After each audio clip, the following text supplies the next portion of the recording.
Hi అందరికీ. ఇదైతే మేము మా ఊర్లో అయితే గొజ్జు అంటాం. మీ ఊర్లో ఏమంటారు నాకు కామెంట్ చేయండి. ఇది చేసుకోవాలంటే ముందుగా చింతపండు ఉప్పు వేసుకొని నానబెట్టుకోవాలి. తర్వాత వంకాయ, టమాటకాయ, పచ్చిమిరపకాయ కాల్చుకోవాలి.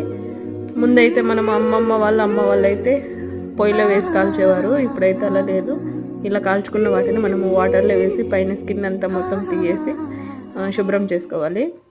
దీన్ని మనము చింతపండులో ఫస్ట్ పచ్చిమిర్చి వేసి బాగా నలుపుకోవాలి. ఇది నలిపినప్పుడు అయితే చెయ్యి చాలా మంట వస్తుంది, కానీ ఆ టేస్ట్ అయితే సూపర్గా ఉంటుంది. దానికోసం అయితే భరించాల్సిందే. చాలా బాగుంటుంది టేస్ట్ అయితే.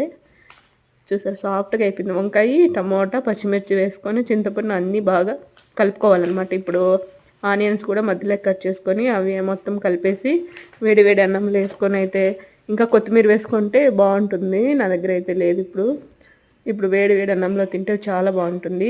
మీ ఊర్లో దీన్ని